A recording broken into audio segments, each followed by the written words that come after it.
All right. I believe we are live right now. If there's anyone in the chat section, please let me know. Okay. Yeah, we're good.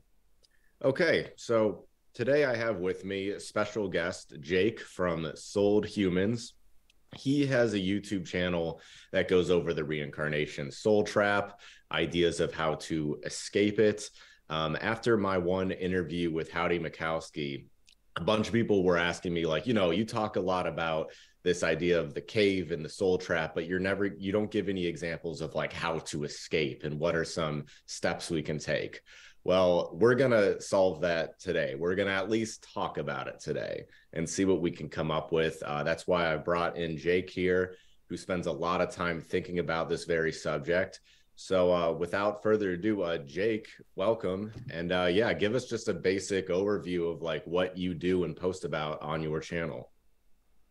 Yeah, thanks a lot, buddy. So basically, my main goal of the channel is to get a comprehensive view of the soul trap and how to escape it. So I want someone that watches my videos to have all the knowledge they'll need to actually leave this matrix. And in that spirit, I have a 27-minute long video about it's called Step-by-Step Guide to Escaping the Soul Trap. So basically it just goes through all the steps and all the different like informational stuff that you need. For example, the understanding of how consent works, how your creator being powers work, and all that kind of stuff with like video footage from movies as well, just to like make it really easy to understand. So it's basically just a comprehensive guide of it. And at the end of the video, I also have a comment section from the Vegan Skeptic, and he basically goes through the ideas of God mode and lucid dreaming and astral projection, which I think is a really good add-on to this idea of how to escape, because it basically practices you for the escape part. Because during lucid dreaming and astral projection, you get to practice your creator being powers and the environment you're actually going to be in when you're leaving this matrix. Plus, his ideas about the God mode and staying lucid during dreams and as you're leaving this place is pretty cool ideas, and I think that's a very good extra step to take for like extra security and all that kind of stuff. See, I like what you said there with God mode, because I had this idea yesterday where like if you're on the other side, maybe it's possible that you're just kind of like floating in space and it's like up to you to figure out your next move. And if you're like in this astral realm, you could be like, all right, I'm going to create a world for me to ground in. So I'm not just like floating in space right now. So I can like figure out what's going on. Is that what God mode means? Because I've never heard of this. Like, what is that? The God mode thing is a term that the Vegan Skeptic and his friend came up with. Basically, it describes your innate abilities, your innate being, basically. So once you go into like a deep meditation state during astral projection and lucid dreaming, you kind of realize that you have a lot of power and your awareness of things become a lot higher. So, for example, right now we're about a 10 out of 10 lucid state right now. But when you do these kind of like meditation things, you can get to like 15 out of 10 and so on. So it's a way to achieve a higher state of being, basically, like you're releasing your own potential while doing this, and I think that's a pretty cool practice tool, and also potentially important as well, because being lucid upon death could be a very important part to leaving this place. I don't think this is a required reading, basically, but I do think it's a very good thing to do, and for extra security. Plus, lucid dreaming astral projection is pretty fun when you get into it, because you can basically do whatever you want. You can fly and all that kind of stuff when you're dreaming. So I think even if just for fun, everyone should check that out, and all that information is in the description and the pinned comment. If you just read that through at my escape guide video, you'll find that information. Cool. Yeah. Is astral projection something that you've become proficient at? Is that something you're good at now? No, I've never done that before, but I do want to achieve it. But the Vegan Skeptic, he has a lot of experience with that, so I've gotten some information from him, although I am not an expert yet. Yeah, it's definitely tricky. I mean, I sometimes have enough issue falling asleep as is, let alone like controlling my astral projection. What are some like TV shows or movies that you've seen that kind of like is a metaphor for the ideas that we're talking about when it comes to Gnosticism? Well, I could mention the movie that was my first experience about the Soul Trap before I knew anything about the Soul Trap. This is over a decade ago that I watched this, and that is the movie Vanilla Sky.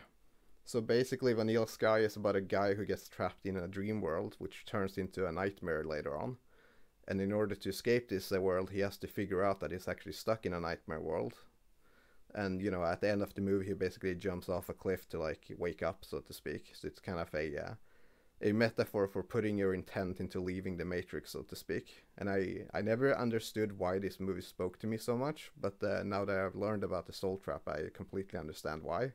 So I am guessing that at a spiritual level, I have some kind of like residual memory, basically, that allows my spirit to understand the connection between it, even though I don't have any memories of it. Kind of like a recognition of things. So I think that Yeah. is a pretty cool experience to learn about that kind of stuff later on. Right. Like, I remember being in third grade and I told the teachers, like, I actually believe in reincarnation and not like the idea of Christianity, heaven and hell. Like, I had that thought in my head, even as a child, when I wasn't introduced to like Hinduism or anything like that. I was brought up Methodist. So it's definitely for me too been an innate knowing I've seemed to always sort of believe. Um, and have you ever watched the show Samurai Jack? No, unfortunately not. I'm not Yeah, it's like, American.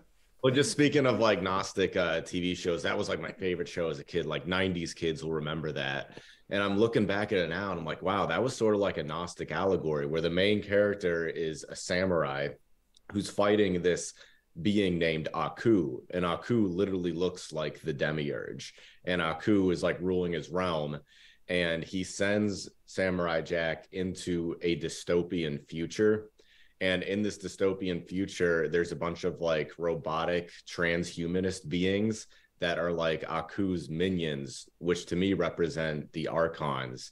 And then Jack is there, and the whole time he's fighting the Archons trying to return home. And it's like home to me, maybe that represented like the pleroma. And like that's the journey that like maybe we all go through. And it's like, am I just over analyzing everything now with my new perspective? Or are there a lot of Gnostic allegories that, I just didn't really see before? Is that something you think about too?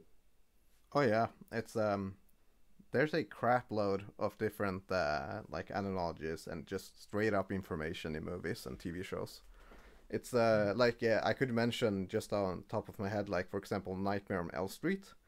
That movie is all about the consent form of fear.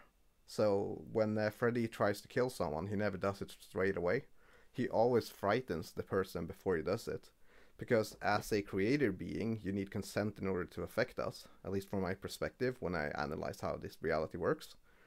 And so, in order for Freddy to kill anybody, he first has to make them scared about him, because it's kind of like, if you're afraid of the dark, then that is in a way, a mental consent that there's something in the dark that can affect you.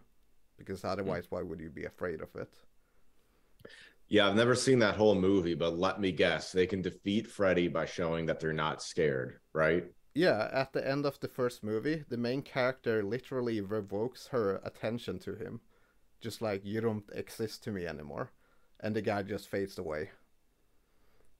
Yeah. So yeah, like it really shows how powerful we are. Like literally, if we just revoke our consent and stay conscious of what we're doing and our minds, then the Matrix has nothing on us.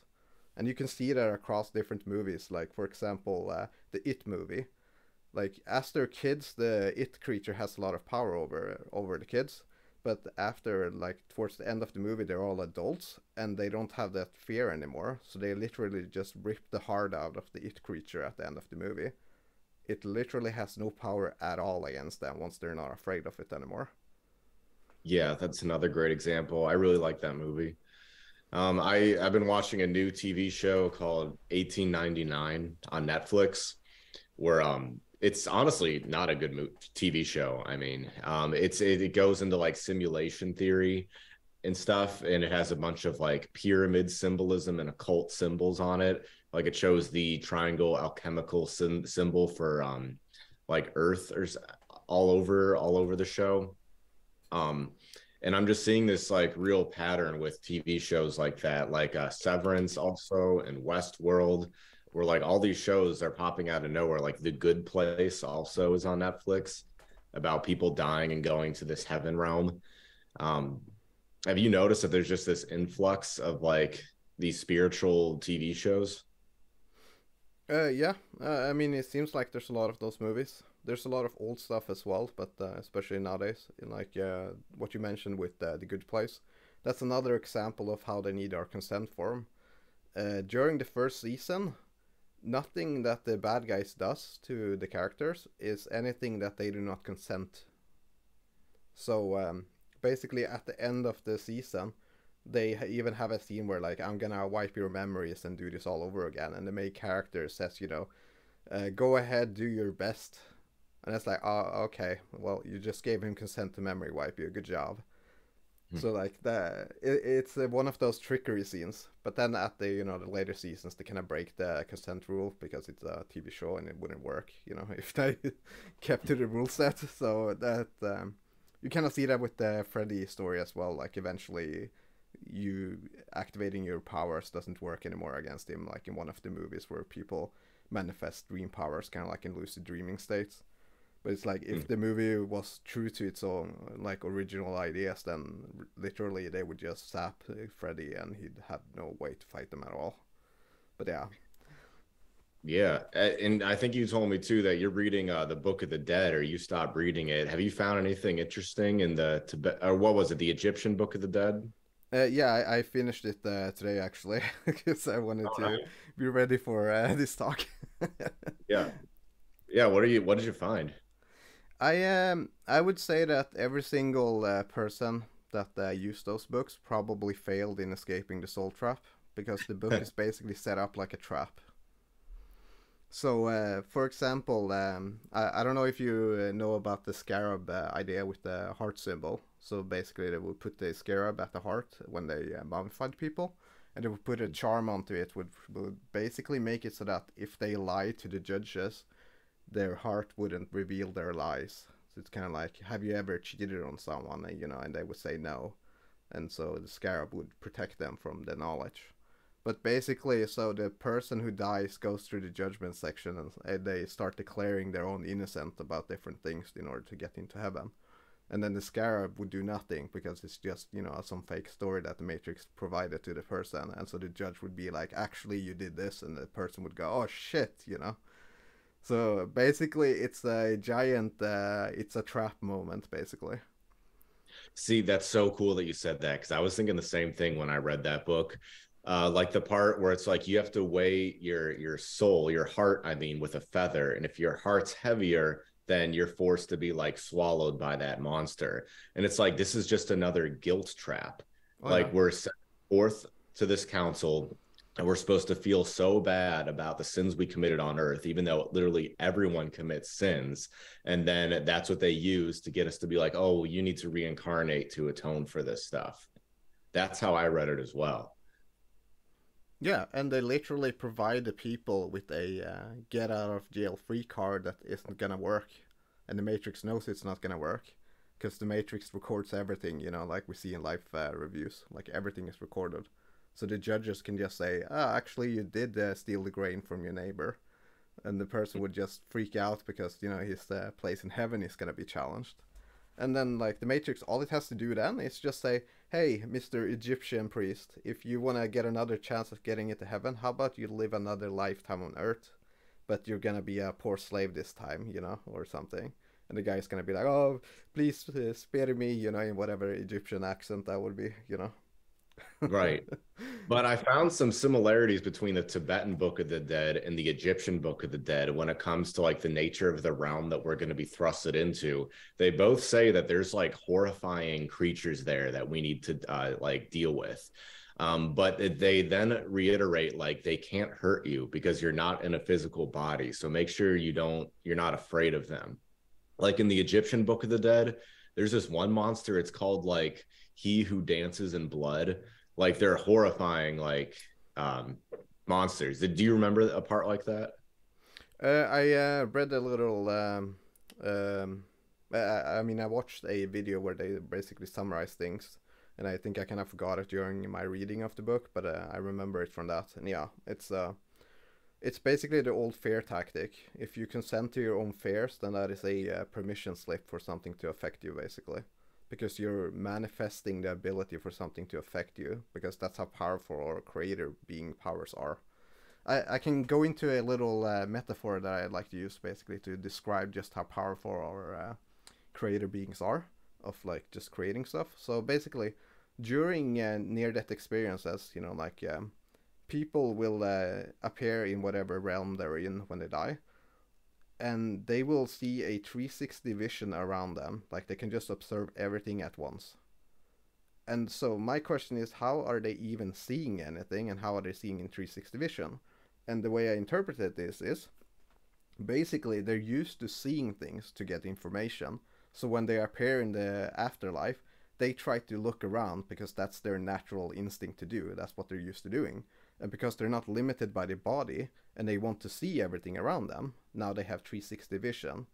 And these people don't realize that they're manifesting the ability to see in 360 because they don't understand what they're actually doing, because they're not aware of their own thought processes.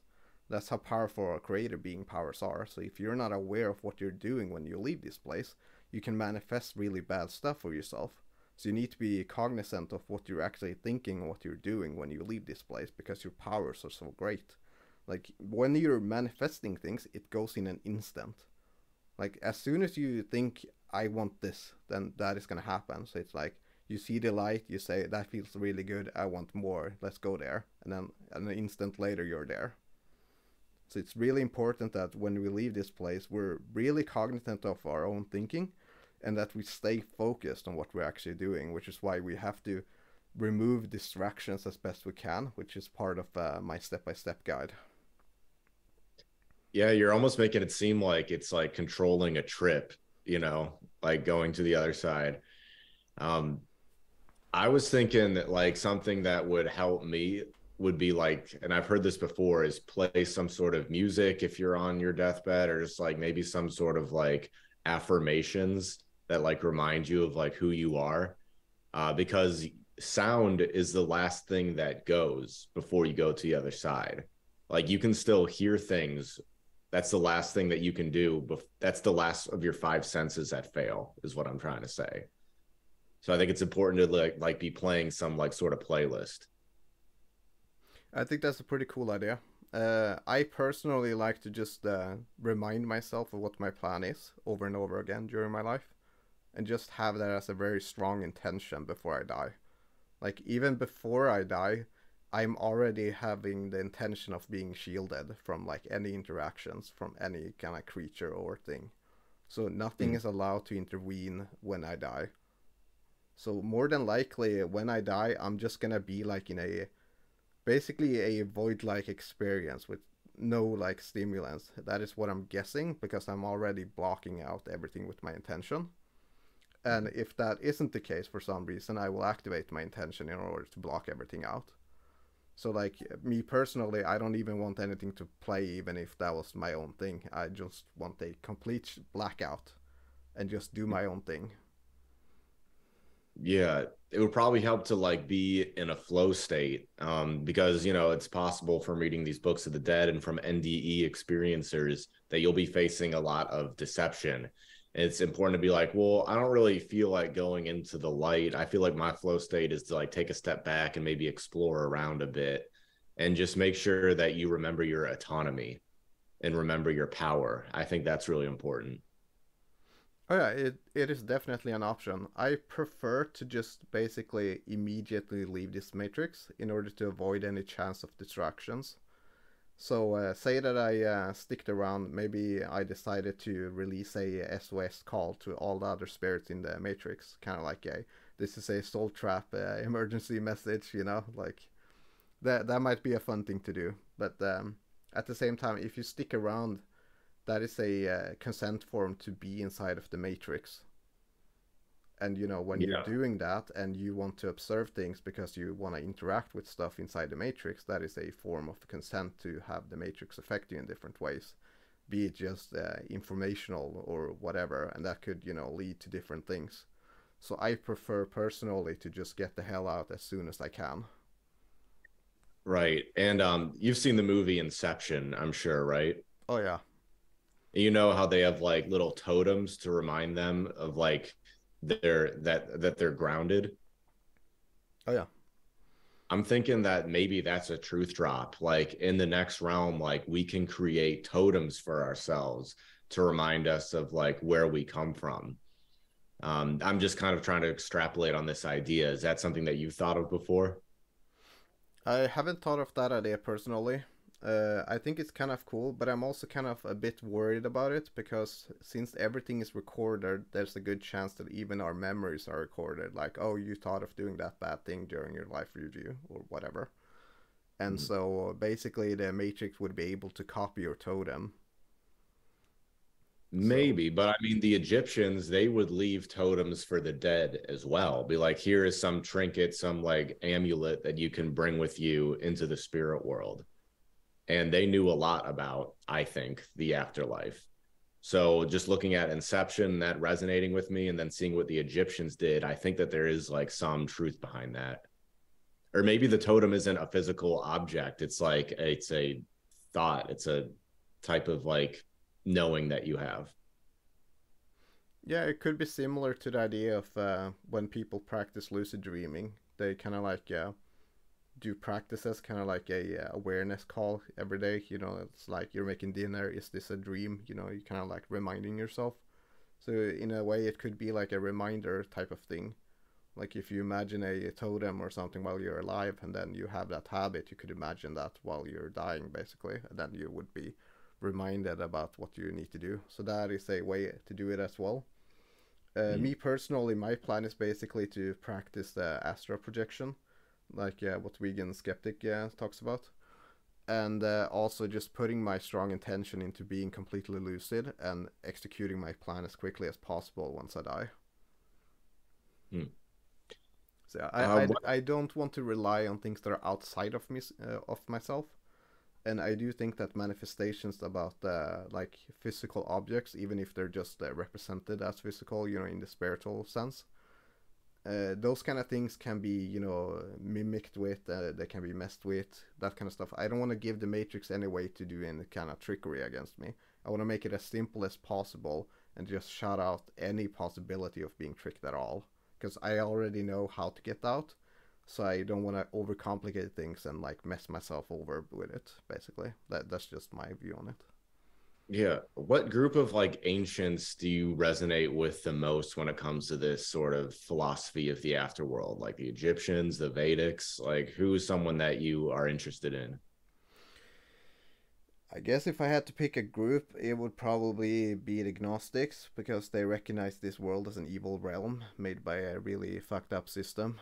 And I do quite like the theory about the AI kind of system, basically, because my if I would theorize what I think this creation is actually is, I would think that it's probably a creator being such as ourselves that basically went douchebag mode and created Mm. this matrix trap for some reason. And then the way the matrix runs is basically on AI autopilot, kind of.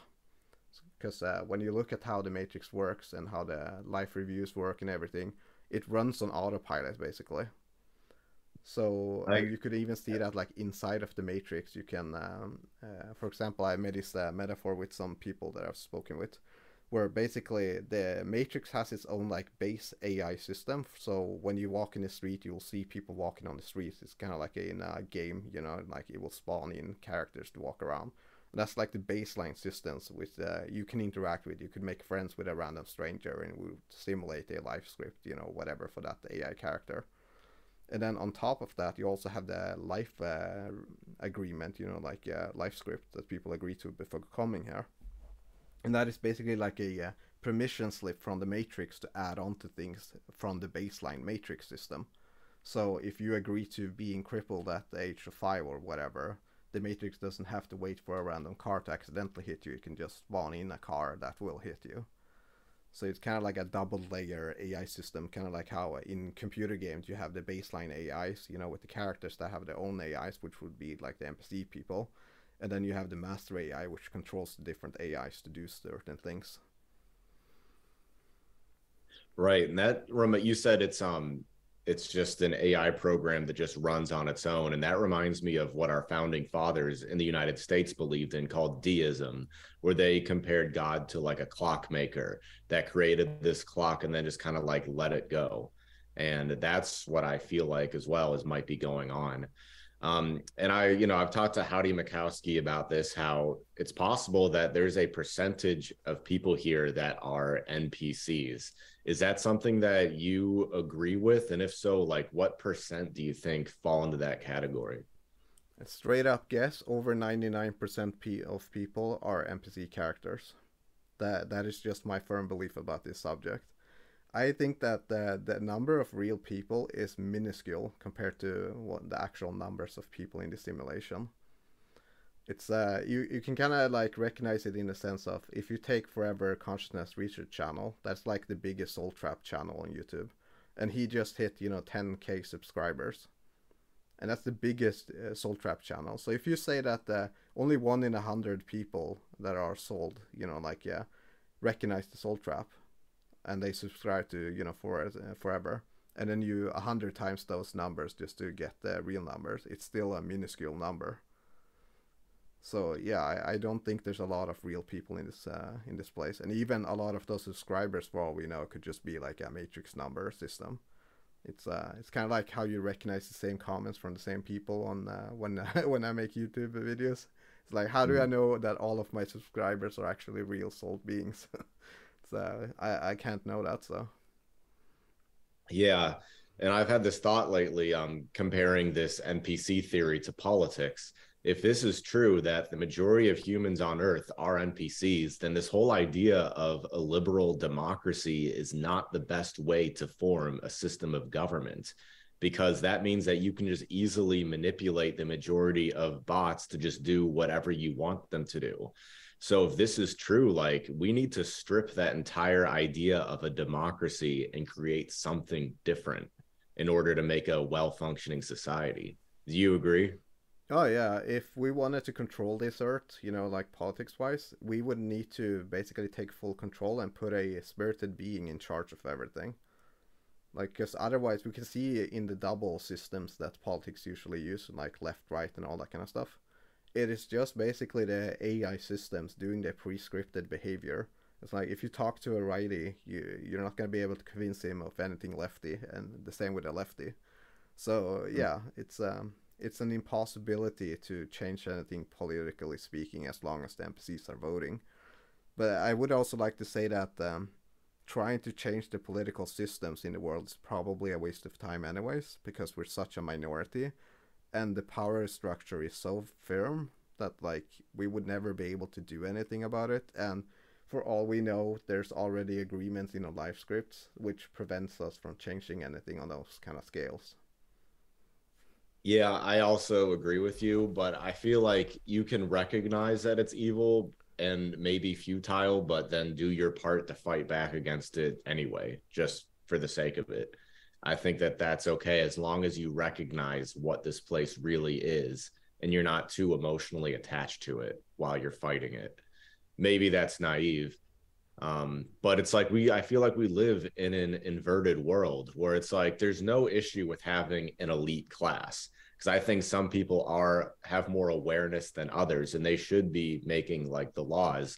But the issue is the elite class that we have in our society are evil. Like they lack spiritual awareness to the core. But there's no issue inherently with having an elite class, if that makes sense. Yeah, I can see that.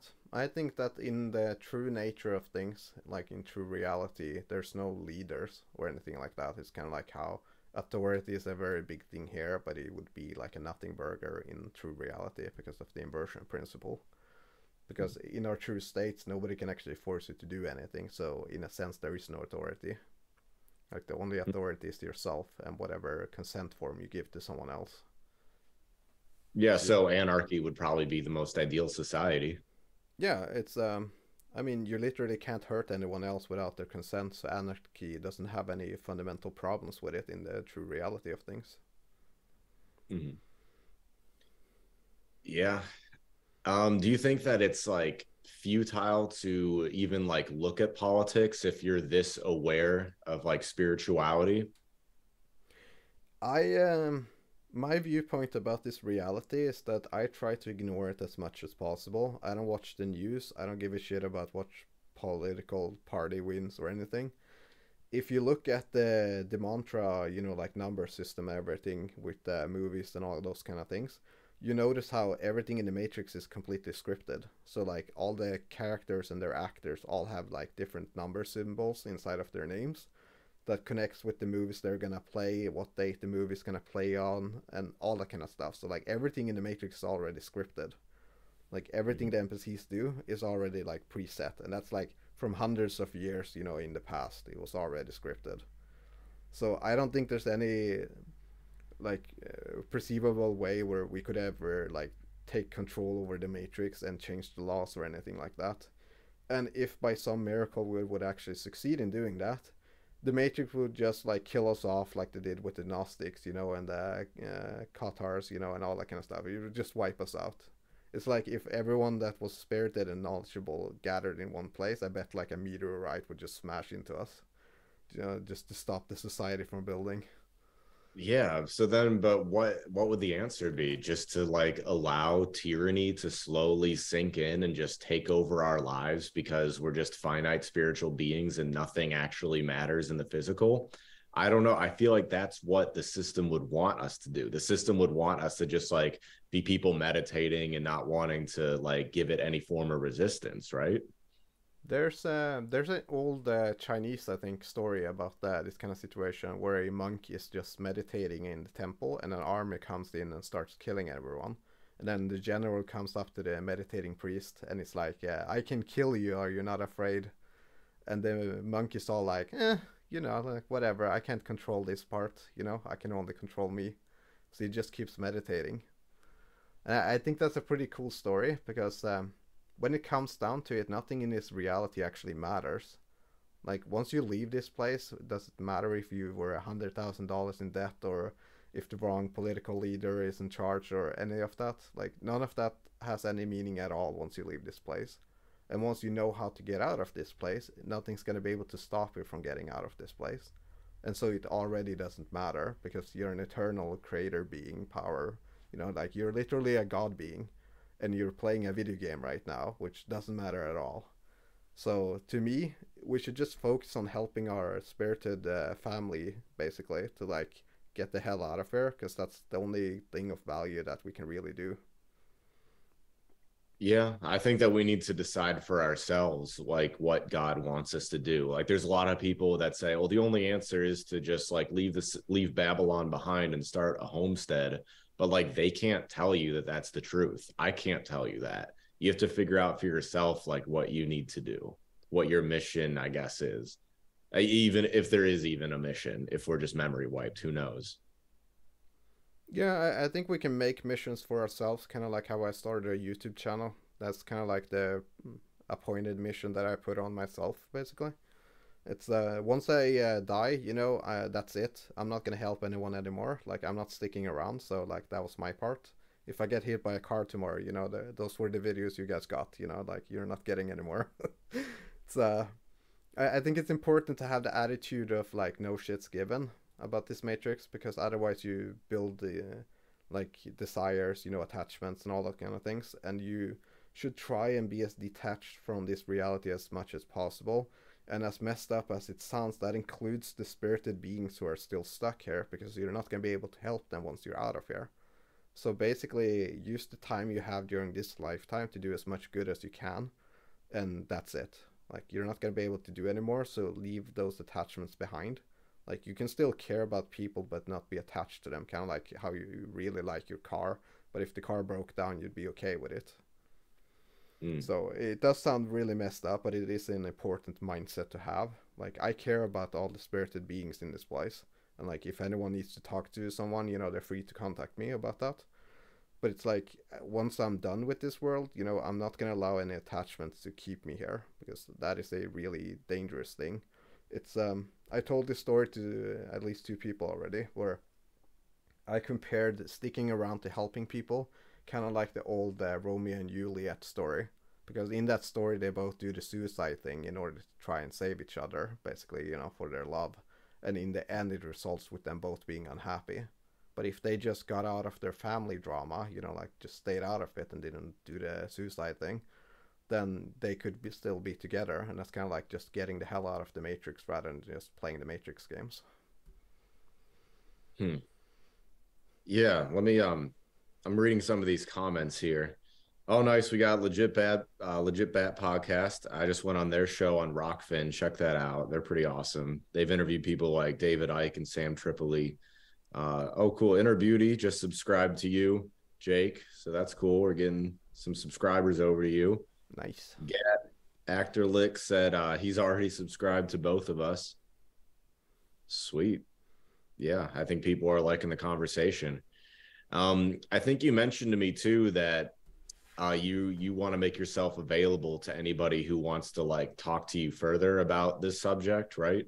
Yeah, if it's questions about the soul trap, like I've already had conversations where I try to help people understand the topic, those kind of things, and also for just like emotional support or whatever. So like, I was in a depression state like a year ago, after I realized what like I was in, like the soul trap, and I realized how everyone around me is basically fake, and that got me kind of lonely. So I kind of want to make a support network, so if anyone is in that kind of state, they're free to contact me. I can spend a couple of hours talking to them, every now and then or whatever. Like I just want to be available while I'm here to just do whatever I can to help my fellow like spirited family members. Yeah, I know you have a Discord server too, right? Yeah, I do. It has a link to a waiting server on each of my videos, so they can just click on that, and then after a voice verification, I'll let them into the real channel. This is just to avoid trolls, basically, because we had a guy that did nothing but just call people pedophiles and shit. So, oh my god, yeah. So I kind of want to make sure he doesn't get back in there. So yeah, that's trolls. Yeah, and if someone's like mute or whatever, I'm sure we can figure out a way to like verify that you're not that guy. So yeah. Even like people who can't speak or don't wait. Okay, so we got Patrick Rooney in the comments said, "Listen, none of us really know what happens. This soul trap matrix can make you very depressed. It's counterproductive." But that reminds me of that one quote saying like something like, "Every philosopher like contemplates the fact that they're going to die one day." Like, do you feel like there is utility in talking about this subject, Jake? Oh yeah, I'm actually looking forward to dying. Like instead of being depressed and wanting to die, I'm like looking forward to dying because I realized how sweet it's gonna be. Like once we're in our full state, you can literally do whatever you want. You could make an exact copy of this realm, but make it like better, or make something completely different. So like, I'm pretty excited about leaving this place, but I don't want to leave it, before I can actually do some helpful stuff for people, because I recognize that if I just leave right away and don't help people escape, then that's kind of a bit of a dick move on my part. Yeah, I think that going over this subject alleviates fear. And wherever you can get rid of fear in your life, that's definitely a positive thing. Like, I think that because I've spent so much time looking into this, I'm not going to be as scared like when the time comes. Let's see. Frank Beltran just said, if you've looked at numerology, life purpose slash missions, the idea of being here is to ascend spiritually. What do you think about that? What do you think about that? I think all life lesson stories about this matrix are complete bullshit, and this entire world is designed to punish you for doing good and reward you for doing evil. So, for example, if I take an hour out of my time to talk to someone, to like give them emotional support, I lose an hour of my time. So I am literally being punished by 1 hour for doing the right thing. If I, don't give a shit about the person and don't talk to them, then I am rewarded with an hour of free time, which, I could watch a movie or something. Like, I actually do like talking to spirited people, so don't feel like, it would be a trouble to talk to me. I actually do enjoy it, so there's no problems with that. But I just wanted to make that example. Like, this world will punish you for everything that you do that is good, and it will reward you for the evil. So there's no spiritual development in this world. It is literally teaching you to be evil. Yeah, it's like you could say there's no mission here because we've been memory wiped, so we can't possibly know what our mission would be. Yeah, but even if you just gave them the memory wipe, you know, you made no arguments against it, even though you really should. Still, this world teaches you evil. Like, if you stand up for what is right, your colleagues are gonna scream at you, call you, I don't know, racist or a bigot or something, you know, because you didn't want to like accuse someone of something. I don't know, whatever societal craziness that's going on. So, like, literally, the only life lesson you learn in the Matrix are negative ones. Like, there's no building up of your spirit. Everything that I've learned that is like positive is stuff that I made an effort myself into learning. Like, I kind of made a point of this in one of my earlier videos where I talked about the life lessons. I think I called the video Bad Lessons. And basically, I said that my dad taught me how to make brown sauce and my mother taught me how to read, and that's about it. Hmm. So yeah, this Matrix is pretty shitty as a school. It's basically the opposite of a school. Yeah, and it seems like the power structure that is right now, it like made it. It seems like it's made a deal with the devil of this world because it just keeps winning and winning. It's like every single battle, it's victorious. Like more and more control. Like in the United States, for example, like Herschel Walker just recently lost, so the Democrats have full control of the Senate, and it's like that's the Democrats are being used right now for evil agendas, and like it seems like nothing is stopping them. Like they made some sort of Faustian deal. Maybe I'm looking too deeply into it, but that's just what it feels like. That evil just wins here again and again. Oh yeah, well it's designed to be that way. Evil is rewarded and goodness is punished. So like the scales are always tipped towards evil. So like if you have a good person and an evil person fighting, the evil person always has the advantage. So like Mm. just by that, evil is going to win. You know, like it's just a matter of time. But I have this like idea that since it is a Faustian deal, if they made some sort of deal with the devil here, like I think it's all going to crumble and fall apart the second like the liberal world order gets exactly what it wants. The second it has full surveillance, full control over humanity, I think it's all just going to crumble like the Tower of Babel or like an ejaculation. It's going to be like really quick right when they have it and it'll just be done. Yeah, that kind of goes in hand with how art is basically the truth giver and like the media is the liar. Because in art, you kind of like see the symbolism of what represents evil, and that is basically trickery, deceit, you know, all the kinds of negative things, and also weakness is combined with evil when it comes to like symbolism. And something you often see, for example, in Lord of the Rings, it's not the good that defeats the evil, but rather it's the ring itself that makes people, you know, desire it, which makes it fall into the lava, you know, to be destroyed. So like evil destroys itself, and that is a metaphor that we see across like all types of art throughout history. So I think that is a pretty like symbolic thing for like how evil is always going to destroy itself, kind of like how deluge mechanism where it tortures us, it helps us wake up to the insanity of the world, which eventually leads to our release from it because we realize what we're in. It's kind of like the evil by its own nature destroys itself eventually. Yeah, that's how I feel too. So I know you've been watching like the Forever Consciousness Research channel. Do you also like listen to the Overwatch channel with Dan over there? Yeah, I used to watch way more of him before I realized what the Forever's channel, and then I watched a crap ton of his videos, just like going for walks or whatever, just listening over and over again. So I probably have I don't know 100 hours listening to that guy. Yeah. Yeah. Did I see this right on your channel that like Dan from the Overwatch channel shouted you out? Yeah, he did, and I got like 3 or 4 times as many subscribers after that, and then it just kept growing. So that was Yeah, pretty nice. cool. Yeah, I like his channel a lot. Um, yeah. Is there any other like channels that are on your radar that you think are pretty good for people who are interested in this subject? I would like to shout out Derek from LionSword. He has a pretty cool channel. It's one of my favorites to listen to. He also has a really good video that's called the honesty principle, which basically he goes through the idea of always being honest with yourself, which I think is a really important part for escaping this matrix. Because if you just say to yourself, I have no attachments, but it's just a lie, you're just saying it to yourself, you're not actually going to escape this place. Because the moment you die, you're going to have those attachments, and it doesn't matter if you're lying to yourself, you're still going to be affected by them. So I think that video is super important, and I think everyone should watch that video. It is LionSword, and the video is called The Honesty Principle. It's a really good video. I think everyone should watch that video. Cool. Yeah, was there any other topics that you wanted to bring up? About like the Book of the Dead, or just in general?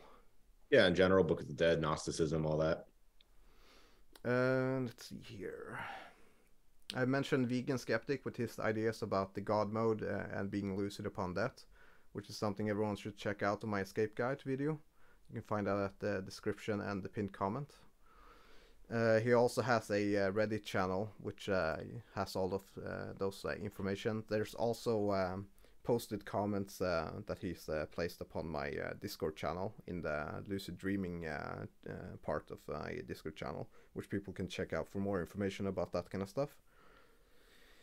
Other than that, maybe we should go over the step-by-step guide to actually escaping. We don't have to like go through the whole video, but basically the general concept of it, so people have a general Yeah, you made a video on that. Like, what is the step-by-step guide?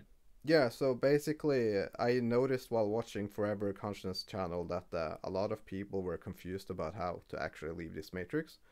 And basically Mark has a lot of information on it, and if you watch 50 of his videos, you're gonna get the general gist of it. But for new people, it's kind of hard to understand, because it kind of like, in this video you get one part of it, in another video you get one part of it. So if you're new, you're not gonna be able to get it really. So I made a 27-minute video with like the whole process and all the information. And the video basically goes through 4 different steps, which is like the whole kind of like general vibe of it. And I basically call it step 1 is the stealth shield, step 2 is the stealth realm, step 3 is going to stealth realm, and step 4 is basically doing research before you start interacting with anything in the real reality, so that you're ready for things before you mess yourself over and get trapped in another matrix or something. What do you mean by stealth? What did you say? Stealth mode is the first step? What? Stealth shield, and the second step is stealth realm. Now, what is stealth shield? Yeah, okay, so basically Forever has the same kind of like idea. So basically he calls it a void-like realm, I call it a stealth realm, and he calls it shielded, I call it a stealth shield. Basically it's the exact same thing, but I add on the stealth part to it. So basically when you make a stealth shield, it's kind of like a protection charm kind of thing, similar to what the Egyptian things did in the Book of the Dead. So basically you put your pure intention into basically creating a shielded state of being, so that nothing can actually interact with you. So basically when you're dead, no like Archon is gonna pretend to be your mother, and interact with you, because it doesn't have the agreement to do so, because your stealth shield blocks it from interacting with you. So nothing can actually affect you or interact with you using this shield. It's like it's in isolation chamber, kind of like shielding. And also the stealth part is basically an add-on, which I don't know if the stealth part is actually gonna work or not. Like if it doesn't, so what, but we might as well try and add it on. Basically, if we can avoid the matrix beings from knowing where we're at, basically that would be a plus. But otherwise it's the same thing as the Marks from Forever Consciousness research channel's idea. So basically they can't affect you, they can't interact with you, and they can't detect you basically. And now the detection part might not actually work, because the Akashic Records ID and how they record everything, as we see in live reviews. So that part might not work, but if it does, it's a good add-on to add on to it. So I add that onto my thing. And then after you create this basically state of being shielded, as Mark would call it, the next step is to create your own realm. Basically it's your own world, kind of like a Minecraft server. I bet a lot of people would understand what I mean by that. Basically you're the god of this creation, you're the only one that gets to go into it, interact with it or affect it in any kind of way. And it also has the the stealth property, so preferably nobody would actually be able to even detect this realm. And once you've created that, you go to step 3, where you basically use your focused intention to just go to that realm. And I think it's very important that we don't create portals or any kind of like stuff like that we go into it, because portals require a 3D space, you know, because you need to place the portal in somewhere. And right now, when you're dying, you're probably still in the Matrix. Then you create a portal. The Matrix maker's like, all right, let's create a portal in front of his portal, and then he, you know, steps into our portal and thinks it's his portal or something. So you want to avoid any kind of trickery simply by just going there with your pure intention. And I show a movie where it's called "What Dreams May Come," which is basically an afterlife guide movie. It's really good. And basically, in that movie, the way that they teleport to different places is basically by just closing their eyes and opening them. And just by that, they, you know, move from one place to another, which is a symbolic method of showing that they're putting their intention into doing something, because that's how powerful we are. Now, obviously, we don't need to actually close and open eyes, because in your true state, you don't actually have any eyes, you know, because your body is just a meat sack, you know, like a representation on the Matrix. So that is not something you need to do. And now that you're in your own realm in the third step, basically you activate the fourth step, which is basically just taking your time.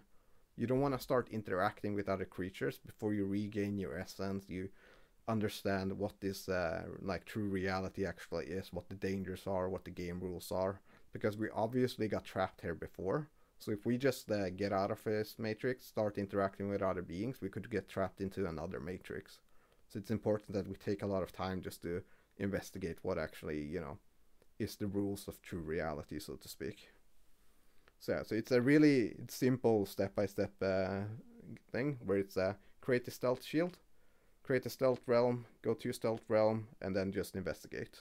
So it's pretty simple, and I go through all of the different things that you need to think about, how your intention works, how fear can be a consent form for things to affect you, all like everything basically that you'll need to know. It's not everything you could know, but it is like the basics of everything that you will need to know in order to escape this place. It's like a comprehensive guide, but there's still stuff to learn basically afterwards.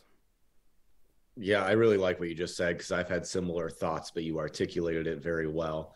I wanted to go over a couple comments and questions in the comments section. My question, what if you are in a coma or dementia? Can you control your mind? My father suffers from dementia and he sees beings. He sees big insects, and I think it's real. I have heard similar stories to this, and I don't have any experience from this. I can't really say, but from what I've heard, basically when people have, you know, schizophrenia and stuff like that, it is often a intention and consent form kind of like mix between things. So the matrix could be, you know, twisting your mind and showing you things that aren't actually there in order to mess with you for whatever reason. And from what I've heard, often just understanding what's going on and putting your consent form away, basically just making sure your intention is to not be messed with. That can sometimes help, but as I said, I don't have experience with that, so I can't really help with that. Yeah, well, my grandma, she had dementia, and it really seemed like her spirit or soul like had left her body, and the physical entity we were interacting with was not actually her. So if you know someone suffering with dementia, just realize that they're going in and out of existence at that point. So their soul is like out in the astral realm dealing with their own stuff. They aren't exactly the person you're talking to. Um, so I wouldn't be too concerned with them. I feel like their spirit does still have some autonomy outside of the physical body. Uh, Candidly was saying, heard that we emit a frequency when we transition that alerts them we've passed. So be ready. So yeah, that goes into your stealth shield idea. So that's smart. Sweaty Spaghetti says, I have died twice. It's nothing. It's not black. Use your eyes to look behind without turning your head. That's what nothing is. I think I see what you're saying. It's interesting you died twice, Sweaty. I didn't know that. Joshua Carpenter says, sounds like Hugh Jackman in The Fountain where he hung out by a tree. Have you seen that movie? No, I haven't. Neither have I. Gat says he is also an NPC and vibrates on another frequency. Da, da, da. Okay, Joshua asks, any thoughts on the pleroma, the alleged true reality we are meant to return to? I do have my own theory of reality, which I will make a video about at some point in the near future, probably. Where basically I just go through the whole like what I think reality actually is and how it functions. But I'm still formulating my ideas about it, so I don't really want to go too deep into that subject yet. Right. Yeah, and I think it's important again to differentiate that if you are praying or trying to connect to God, to make sure you're very specific about what God you're connecting to. Excuse me. Make sure that it's the good God of the pleroma that you're speaking to that's outside of this realm, and that you're not praying to the God of your realm, which is like the Prince of Darkness, in my opinion, basically. Let's see. Gat says, strange to say this from your father that he is an NPC. I think he's saying like, oh, if someone has dementia, they become an NPC. Huh, that's a tricky question. Do you think that if someone has dementia, they're essentially an NPC? I can tell you a story about my first memory that would kind of like shed light on the possibility. Yeah, what's that? My first memory is of being aware that I'm basically inside of my house, and I walked into my living room. I saw a woman in front of me, and I called out her name, which was the name of my Earth Mother. Now, this was my first experience, and I was basically in a state of complete ignorance. Like, I walked through the hallway, but if you would have asked me what walking was, I wouldn't have been able to tell you. And I didn't know who this woman was. It was kind of like I looked at a car and I said car. So I think my body had knowledge which I didn't. It's kind of like, yeah. I basically think that I was put into an NPC body that was like doing its own thing. And I had no memories, just been memory wiped, but the body still had its own like informational sources. So basically, I think that if someone is suffering from dementia, as you talked about like that, it is possible that their spirit is no longer inhabiting the body, and so the body is now running on NPC autopilot, basically. That's cool because I've heard a similar concept on the YouTube channel Open Your Reality, where he talks about a soul swap, where like with some human beings, like at some point in their life, like their soul leaves and then a completely new soul enters their body. I don't know. That seems maybe a little out there for me, but I think that could be possible. Have you ever heard of that? I haven't heard of that particularly, but I could totally see that happening. I mean, there's no guarantee that that person stays within their body like forever. Like for all we know, a deep meditation could actually release you from the matrix, and then you would just turn into like an NPC character doing its thing.